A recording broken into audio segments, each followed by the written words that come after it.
Amigos, muy buenas noches, bienvenidos, gracias por atendernos. Mi nombre es Leocenis García, soy preso político en Venezuela por disposición del ciudadano presidente de la República, Nicolás Maduro. Les agradezco que estén en sintonía como cada noche, les agradezco sus likes, sus corazones, que compartan en Twitter, en sus seguidores y también a los que nos ven en la retransmisión en Facebook. Les pido por favor los lugares de los cuales se están conectando para saludarlos. Hola Leocenis, saludos desde Caracas, desde Miami, buen día desde México, saludos desde Florida, desde Houston, desde Tokio, desde Canadá, Leocenis, desde Nueva York, desde Houston, Los Ángeles, desde España, desde Puerto Rico, desde Cleveland, desde Atlanta, saludos Leocenis desde Miami, saludos Leocenis es el padre Hugo de Chicago, desde Canadá, de Santa Rita en el estado Zulia, desde Caracas, desde Miami, saludos desde Maiquetía, desde Tucupita, desde Michigan, desde Barcelona, y desde Maracay, desde Alemania. Bueno amigos, saludos desde Uruguay, también Lechería, Argentina, buenas noches el Cafetal, desde el Dólar, desde Puerto Ordaz y bueno, a medida que vaya avanzando el programa, bueno, lo seguiré saludando. Hoy trataré de hacer pocas preguntas porque el invitado es un invitado especial y quiero hablar con él muy largamente. Es un invitado, hoy exiliado político, está en Colombia, es economista, empresario, fue presidente de Fede Cámara, su abuelo fue fundador del diario El Impulso y le tocó gobernar a Venezuela por 47 horas durante las horas que, según el entonces general Lucas Rincón, el presidente Hugo Chávez supuestamente había renunciado. Está en Colombia, es el doctor Pedro Carmona Estanga. Doctor, buenas noches, bienvenido. Buenas noches, Leocenis, y saludos para ti y para toda tu audiencia. Un placer de poder compartir estos minutos de conversación. Hay mucha gente pendiente de usted. Doctor, quisiera empezar por lo menos obvio. Usted está en el exilio, lleva algunos años en el exilio. Me gustaría saber, sé que está dando clases en la universidad, primero que dio clases en la Escuela de Comunicación Social, en una universidad en Colombia. Me gustaría saber cómo es la vida de Pedro Carmona Estanga hoy día. Sí, efectivamente, dentro de muy pocos días cumpliré 14 años de permanencia y de residencia acá en Colombia, en condición, por supuesto, de asilado político, como todos lo saben. Pues toda situación de exilio no supone lo que muchos piensan, exilios dorados, sino cambios importantes de vida. Afortunadamente este tiempo acá en Colombia, y ya digamos inserto en la actividad académica de lleno, me ha servido por una parte para conocer mucho más profundamente a un país con el cual hay tanta relación e interdependencia desde la juventud misma. Segundo, aportar en el proceso de educación y de formación, fundando también maestrías. He fundado ya 3 maestrías en la Universidad Sergio Arboleda, donde trabajo. Pero además he aprovechado este tiempo en enriquecerme también, dando un ejemplo de que no hay edad para estudiar, porque me han servido para tratar de hacer las cosas mejor. Realicé una especialización y una maestría en educación.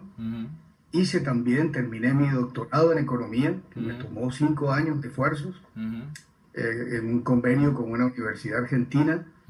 Y también cursé un programa de alta gerencia en hidrocarburos, de manera que prácticamente de los 14 años que llevo aquí, pues 10 años lo he dedicado también al estudio, lo que significa entonces no solo enriquecimiento, sino demostración de que en la vida el proceso de formación, de educación, comienza desde la niñez y termina cuando Dios lo llame a uno a mejores destinos. Doctor Pedro Carmona Estanga, usted estuvo detenido después de los hechos de abril del 2002, estuvo detenido algunos meses. Quería hacerle una pregunta que de pronto no se la han hecho con la frialdad que yo se la voy a hacer y bueno, usted es libre de contestarla. ¿Usted dentro de esa detención hubo alguna negociación que le hubiese podido hacer pensar en algún momento a usted que su detención iba a ser breve? ¿Y en qué momento decide usted entonces evadirse y bajo qué condiciones irse del país? Pues la respuesta es muy clara, digamos, y no tiene ninguna cosa que tenga que ocultar. Recuerden que cuando ocurrieron los acontecimientos de la crisis política de abril y fui, digamos, detenido en su momento cuando se retomó de parte del gobierno, pues Fuerte Tiuna. Fui entonces a la juez de control y la juez de control en primera instancia determinó que no se me podía acusar del delito de rebelión y que en todo caso habría una investigación por un proceso llamado de eventual o de supuesta, digamos, atribución, toma de atribuciones pues indebida, un causal que nada tenía que ver con el delito de rebelión del cual trataba de acusarme la fiscalía. Fui entonces enviado a detención domiciliaria a mi casa, ¿no?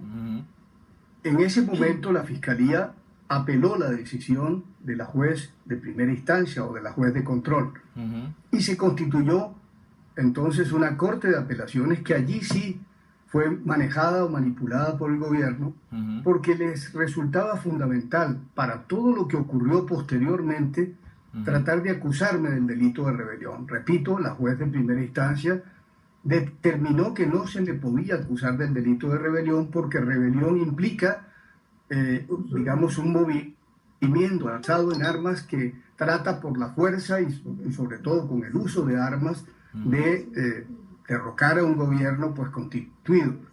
Y por supuesto lo primero que se determinó es que el 11 de abril no hubo ningún disparo, no hubo sino pues los hechos políticos conocidos, el derrumbamiento, las renuncias anunciadas, etcétera. Pero entonces el Tribunal de Apelaciones, que se tomó pues varias semanas digamos, en secreto de, digamos, responder frente a la apelación que había hecho la Fiscalía, en ese momento entonces preparó una sentencia que era una sentencia sin juicio, sin derecho a la al debido proceso y a la legítima defensa.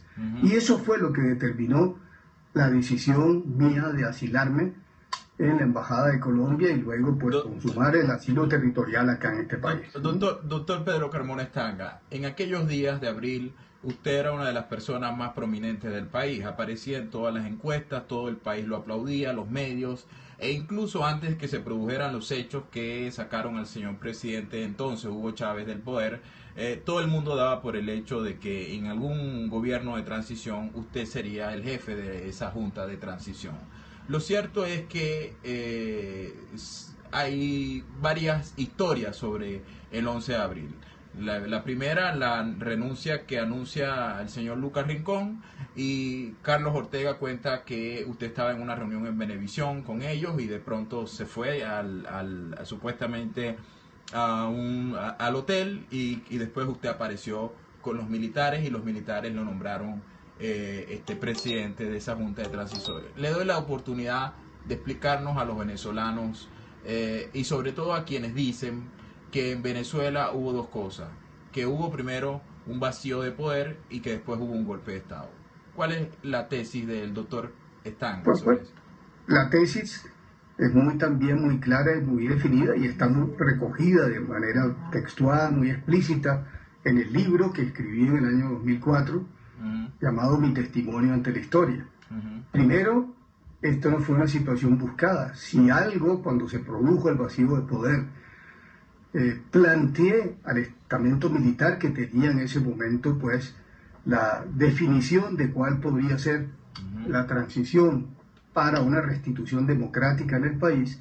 Si algo planteé fue la necesidad de que la opinión pública conociera que yo no estaba buscando esa función, sino que había sido llamado para conformar un gobierno provisional muy breve, efímero diría yo, de 90 a 180 días para realizar los dos procesos electorales que eran fundamentales para restablecer el pleno ejercicio de la constitucionalidad en el país, y todo ello bajo supervisión, y eso no se sabe, de la Organización de Estados Americanos, porque si algo fui claro fue en comunicarme de inmediato, el mismo 12 de abril, con la Secretaría General de la OEA, para pedir el envío de una misión urgente a Venezuela que sirviera no solo pues de garante sino también que ayudara y acompañara el proceso de restitución plena del orden constitucional en el país.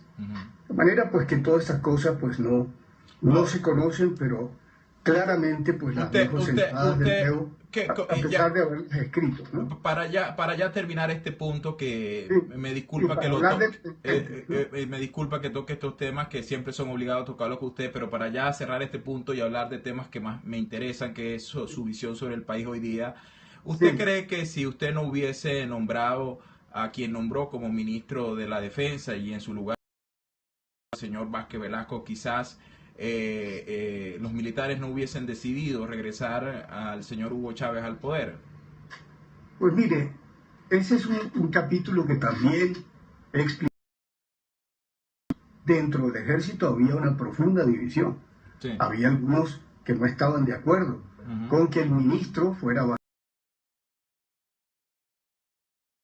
que había también de otros. Se produjeron situaciones que no eran nada fáciles. En ese momento entonces, y de manera momentánea,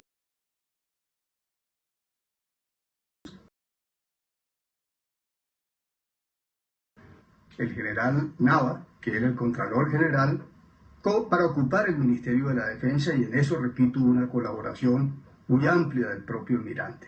Sí. Pero es difícil poder explicar lo que se vive en unos momentos de turbulencia. Sí. Siempre señalo que eso fue como un tsunami político que Sí. ojalá hubiera podido tener preparación previa, pero no fue así. Sí. Fueron acontecimientos que se desencadenaron por las razones ya conocidas, ¿no? Doctor Pedro Carbón, Entonces, sí. sí. Le agradezco que me haya, sé que siempre es difícil porque es como una cantaleta que siempre le preguntan, y le agradezco que se haya tomado Sí. el tiempo de responderme estas preguntas. Ahora le Vamos- pregunta, vamos a- ¿cómo es posible, ahora le pregunto, cómo es posible que un gobierno con la fuerza que tenía el presidente Chávez, con su influencia en las masas, con, digamos, la viabilidad económica que en cierto momento, en cierto modo tenía para entonces, pudo ser derrocado? ¿Y cómo es que hoy un presidente que según las encuestas es el presidente más impopular de la historia de Venezuela, con los niveles de escasez tan enormes que hay en Venezuela, de hambre, con la situación tan compleja, creo, bueno, somos una vergüenza delante de Bolivia, la inflación en Bolivia es 2% y aquí estamos en 350%. ¿Qué es lo que pasa? ¿Cómo ve usted, Pedro Carmona Stanga, desde el exilio? ¿Qué es lo que pasa que no se ha podido resolver la situación actual de Venezuela? Pues mire, el primer punto es el talante, la naturaleza de este régimen, porque ya no es de algún gobierno, sino de un régimen constituido, conformado por dos jefes de Estado, y que es claramente un talante y una naturaleza totalitaria, ¿no? Yo no tengo la menor duda de reafirmar lo que siempre he dicho. La vía democrática fue elegida por Chávez, por sus seguidores, como una vía para alcanzar el poder, llegar por la vía electoral, por la vía democrática y demoler la democracia desde adentro. Y eso es lo que en el fondo ha ocurrido y se ha ido reafirmando a lo largo del tiempo. Entonces, en la medida en que, primero, se ha conculcado la independencia de todos los poderes. Segundo, donde se ha generado, digamos, unos espacios para la creación de un modelo estatista exacerbado. Estatismo omnipotente, omnipresente, intervencionista, sin sector privado, porque en la práctica, hay que decirlo, lo que se pretendió no solo con los procesos masivos de estatizaciones, sino también con la prescindencia, y yo diría hasta los acosos a la iniciativa privada que han conducido a la situación actual de desabastecimiento, de deterioro del aparato productivo, pues lo que se ha reafirmado es que precisamente no se cree en el régimen, en el modelo existente, en una coexistencia de un modelo mixto, fuerte, donde la actividad productiva pudiera prosperar y salir adelante como un elemento que inclusive lo tenemos presente en modelos donde coexisten, por ejemplo, China y Vietnam, donde coexiste un país con dos sistemas. Eso ni siquiera se entendió en el modelo elegido por el régimen venezolano, Y ha sido una constante, pues, el golpear a la iniciativa privada, el de irrespetar la propiedad privada, y la resultante es, pues, por supuesto, el desabastecimiento, porque cada vez se acentuó más la dependencia del sector exportador petrolero hasta llegar a un 95%, y por supuesto también que el desaprovechamiento de la bonanza petrolera que vivió el país hace que hoy el país no solo sea más dependiente del petróleo, que sería un problema grave, sino también un país que requiere entonces de un monto, de una cuantía de divisas mucho mayor para poder importar, y definitivamente con los regalos que se han hecho al exterior, con la forma como se han dilapidado la bonanza petrolera, ahora estamos en una situación de bancarrota que es inexplicable. Yo digo, Leocenis, que llevar a Venezuela a la ruina, a la bancarrota, es un caso que se va a estudiar a futuro como verdaderamente un caso de estudio de la historia. ¿Cómo es posible que un país como Venezuela haya podido ser conducido, pues, a esta situación de virtual quiebra y de compromiso también de toda la institucionalidad que se ha pretendido sustituir por una institucionalidad paralela? De hecho, Leocenis, yo digo también que si algún reto se presenta para el momento en que pueda haber una, pues, apertura, un cambio en la orientación política, habría, pues, 5 elementos que apenas menciono en un minuto. 1, reconciliación sin impunidad. 2, reinstitucionalización del país, todas las instituciones están tomadas y destruidas. 3, desarmar a la nación. 4, reconstruir la economía, que queda, pues, por supuesto, pulverizada. 5, por supuesto, el replanteo del papel de los militares en la vida, en la conducción y el ejercicio del poder en Venezuela. Y 6, una reorientación de la política internacional más acorde a las necesidades reales, permanentes y vitales del país, y no de una ideología, ¿no? ¿Cuál es la salida que usted ve hoy realmente viable, doctor Carmona Estanga, en Venezuela, ante todos los escenarios que hay planteados, los escenarios constitucionales, como el referéndum revocatorio, la enmienda, bueno, que ya la declararon anticonstitucional, todo lo que está planteado, incluyendo, y perdone que insista en el tema de nuevo, incluyendo una junta de transición, incluyendo que un grupo de militares y civiles digan que en Venezuela hay un paraestado y en consecuencia hay que salir de eso, que es una teoría que sostienen algunos también en el país. Pues mira, en eso, no obstante que a mí me tocó por circunstancias de la historia participar de un momento en que se pretendió constituir un gobierno provisional para llamar a elecciones al pueblo, depositario del poder constituyente originario, a la relegitimación de los poderes que ya estaban conculcados, pero por una vía brevísima de facto. No obstante que me tocó esa circunstancia, yo creo que en el momento actual hay caminos legales y constitucionales que deben conducir, pues, por supuesto, a solucionar la gravísima crisis política que el país está viviendo. Porque el gobierno ha desconocido la voluntad popular, expresada en forma muy clara y contundente el 6 de diciembre, designó de una manera ilegítima e inmoral a un Tribunal Supremo de Justicia que ahora le pone todas las trabas a la Asamblea Nacional, porque su objetivo no es otro que bloquear, en la práctica casi que disolver por la vía de facto a la Asamblea Nacional.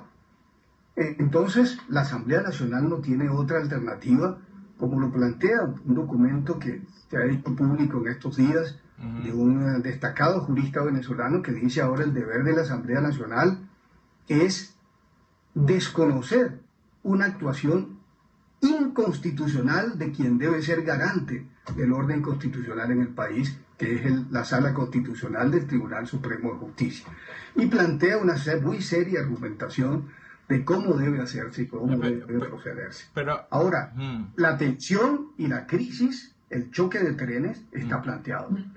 Y el gobierno también lo es, el otro órgano, apéndice del gobierno, que es el Consejo Nacional Electoral, están llevando al país a riesgo de una crisis, de resultados, de consecuencias insospechadas. porque inclusive se está bloqueando la salida para la convocatoria al referéndum revocatorio este año, que es lo que está planteado.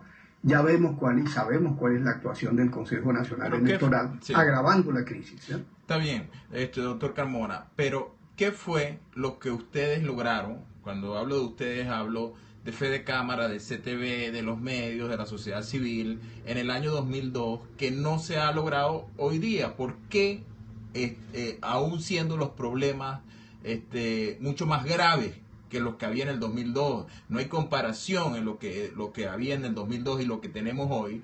¿Por qué la gente no sale a la calle de manera masiva? ¿Por qué no vemos esas famosas marchas tumultuarias que los acompañaron a ustedes durante aquellos días?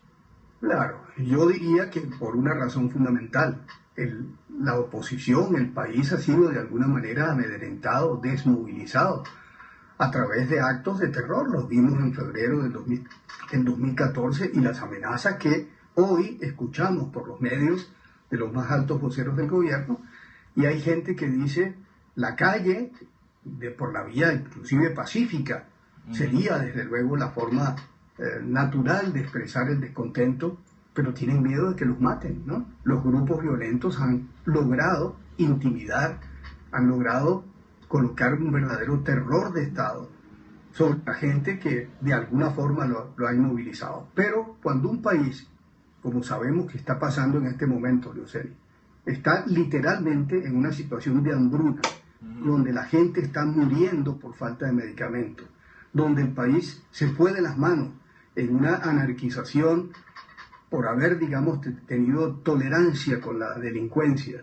Entonces, hay situaciones que constituyen una verdadera olla de presión de alto nivel, pues de impredecibilidad y riesgo. Entonces, uno no sabe cuál puede ser la salida de la gente cuando, mire, hoy, en serio, hablaba mi esposa con gente conocida, familiares y gente cercana, que están literalmente pasando hambre. Consiguieron unas lentejas con arroz para comer. Puede ser que los que puedan pagar a los bachaqueros puedan conseguir alimentos, o los del gobierno, por supuesto. Pero hay gente literalmente pasando hambre y son gente de clase media que se ha pauperizado. La clase media se ha nivelado hacia abajo, se ha pauperizado, porque el modelo no ha sido para justamente elevar a los pobres hacia arriba y sacarlos de la pobreza, sino también subyugarlos con el poder del gobierno, con el asistencialismo, con la distribución de algunos privilegios, pues a quienes se acojan, pues digamos, a algunas de las líneas y a las misiones pues que el gobierno ha establecido, ¿no? Entonces es muy grave cuando uno ve hambre. Hoy mi esposa, lo debo decir de aquí, lloró escuchando los testimonios de gente que le transmitía verdaderamente una situación de angustia por la carencia total de alimentos de clase media, a quienes no pueden comprarle a los bachaqueros. Y si usted tuviese que dar algunas recomendaciones para toda la gente que la está viendo, que por cierto está colapsado el Periscope hoy, hay mucha gente, y les pido disculpas que hoy no voy a leer las preguntas, pero bueno, ya el doctor Carmona seguramente cuando se cuelgue en Facebook el programa los podrá leer. Si usted tuviera que darle algunas recomendaciones a los líderes de la oposición, de lo que usted, que estuvo en una situación tan determinante y que fue exitosa desde el punto de vista de movilización de masas y del objetivo político, aunque después, bueno, fue revertida porque se consideró que fue un golpe de Estado por algunos sectores, usted tuviese que darle algunas recomendaciones para enfrentar el actual régimen de gobierno, ¿cuáles serían? Pues la primera es a la propia Asamblea Nacional, en la cual, digamos, la población puso su confianza, le dio pues todas sus respaldo y atribuciones para ayudar a generar un cambio. La Asamblea Nacional tiene que hacer valer sus atribuciones, no digo que por las vías violentas, pero sí hacer valer sus atribuciones y por otra parte asegurarse de que esa ilegitimidad no termine acorralando o bloqueando o desconociendo la voluntad popular. Eso por un lado. En segundo lugar, si el gobierno insiste en simplemente continuar transitando, profundizando la vía totalitaria. Hay también disposiciones constitucionales muy claras, no solo el artículo 350, etcétera, que tanto se ha hablado, pero que ha sido también mediatizado por la justicia, por los juristas del horror, como citando el caso pues el libro famoso pues de la situación de los alemanes, de Igor Müller. De Igor Müller, ¿no? Pero además hay unas posibilidades no solo de calle en forma pacífica, sino también, yo diría, hasta de desobediencia civil cuando se basa la actuación del gobierno en ilegitimidad demostrada, fehaciente.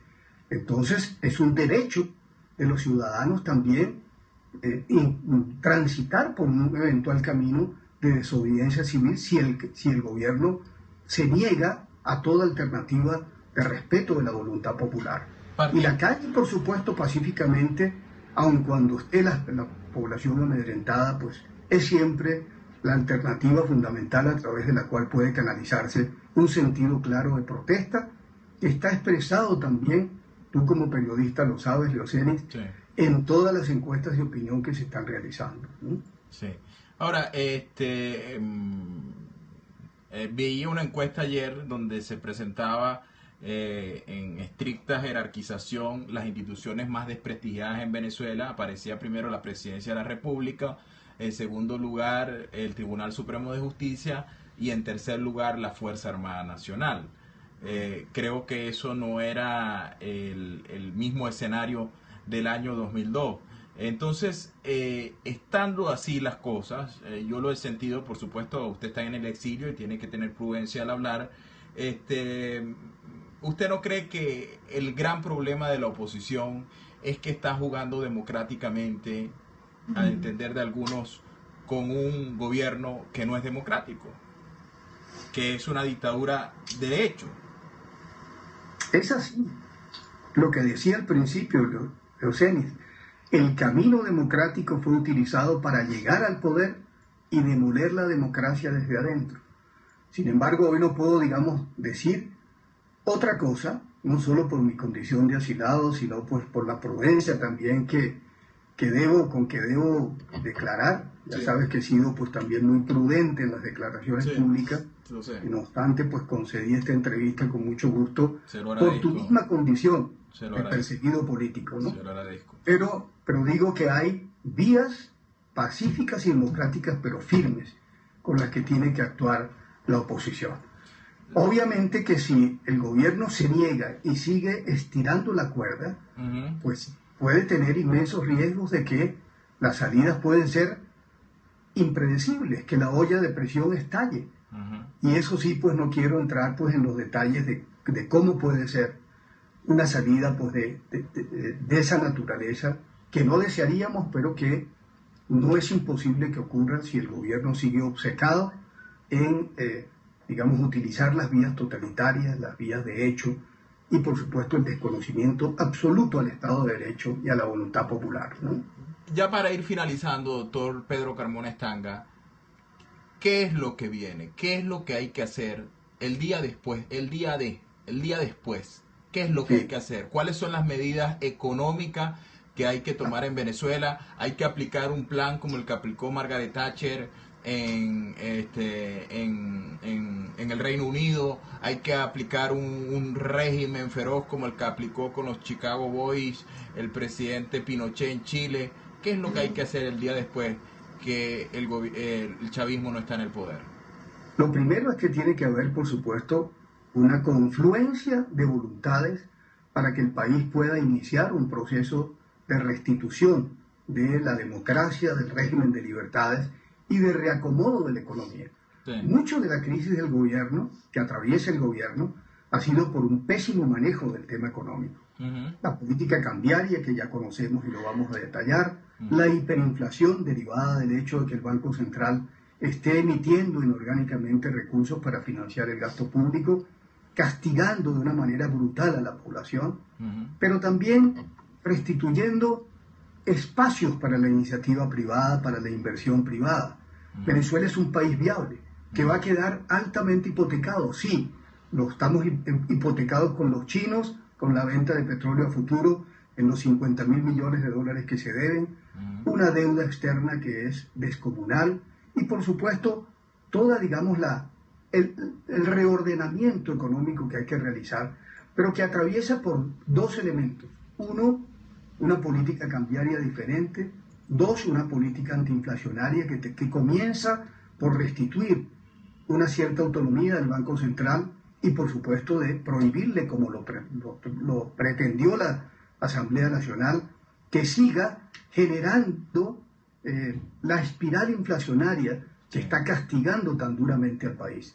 Y luego, repito, los elementos de confianza que pueden volver hacia la inversión, hacia el reordenamiento de PDVSA, como que ha sido en el fondo la gallina de los huevos de oro, politizada, destruida, pues como está, ineficaz, sin capacidad de inversión, sino de suministrar como una vaca lechera, pues recursos que ya, por supuesto, son exiguos para alimentar el gasto público.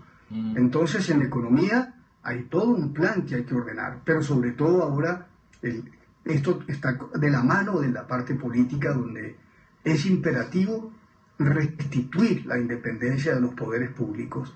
Es imperativo que haya un respeto a las reglas del juego, digamos, que establece la propia Constitución del 99.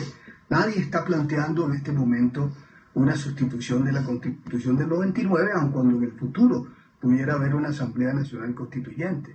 ¿Usted le simpatiza? El orden en la casa, el país está anarquizado. Y lo otro es el caos, la anarquía, la violencia, la delincuencia, que hay que combatir duramente, desarmando al país y desde luego penalizando también a la delincuencia desatada, que coloca a Venezuela en los peores lugares del mundo, del planeta, como el país más inseguro del mundo, ¿no?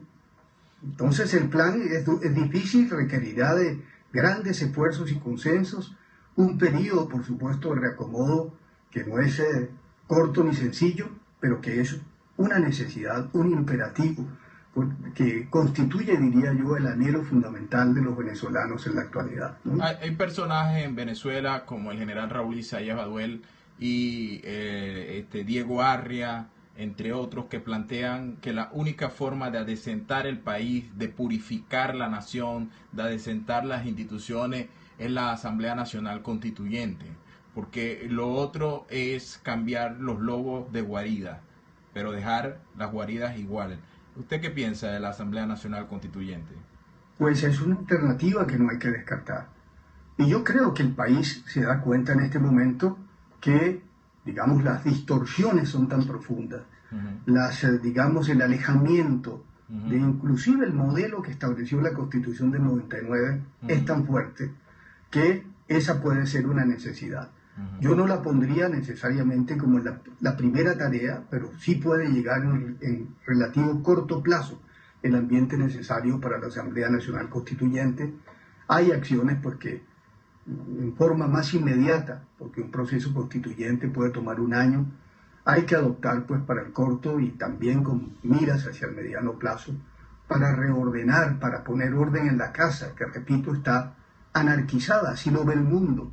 Y lo veo yo desde afuera, por supuesto, como también lector, analista, en fin, de las opiniones que tanta gente en el mundo está pues virtiendo sobre Venezuela, ¿no?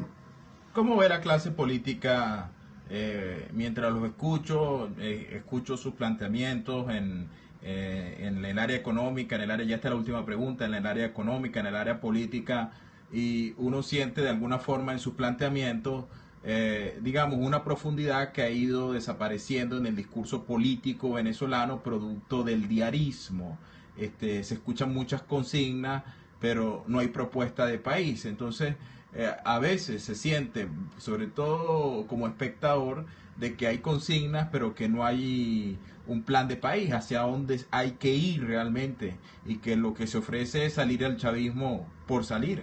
Lo cual, en mi criterio, perdone que meta una opinión personal en una entrevista, es mucho peor el remedio que la enfermedad. No, desde luego, no se puede pensar en constituirse en una alternativa seria de poder si no se tienen grandes lineamientos. En la propia oposición tiene que haber acuerdos en lo fundamental. Divergencia de puntos de vista puede haberlo, como lo hay entre todas las organizaciones, alianzas políticas, etcétera, que pueden existir o que podamos, digamos, tener como referencia en el mundo. Pero tiene que haber acuerdo en lo fundamental. Así lo decía, por cierto, un político colombiano muy conocido, Álvaro Gómez Hurtado, que decía, tenemos que entendernos en lo fundamental, los colombianos, decía. Entonces, ocurre lo mismo en este momento. ¿Cómo ir definiendo cuáles son las líneas fundamentales? Yo creo que en el fondo hay cosas que están perfectamente identificadas y diagnosticadas. ¿De dónde están? Yo les dije, te dije, Leocenia, hace unos minutos, en tan solo poquísimas palabras, lo que yo, modestamente, viendo las cosas desde la distancia, porque no tengo un activismo político, lo que considero que sería lo fundamental en, digamos, un plan de gobierno que pudiera asumir un gobierno de cambio democrático, ¿no? Pero también creo mucho en el papel de los jóvenes. Yo, siendo ya de una generación superior pues a los 70 años, creo que a los jóvenes hay que asignarles también un papel, no una responsabilidad, porque ahora no les podemos, digamos, colocar ese pesado fardo en manos de la juventud, pero sí ellos que también han luchado, se han sacrificado, han derramado sangre, tienen un papel y una voz fundamental en la definición de su futuro y el de sus hijos. Los que estamos de salida, definitivamente, pues no tenemos la misma visión y la misma angustia que pueden tener quienes tienen por delante su vida, la de sus, repito, de sus descendientes. Entonces creo además en la valentía, claridad de jóvenes que han sabido expresarse sin miedo, con mucho coraje, con preparación también. Pero en definitiva, concluyo señalando pues, que todo esto requerirá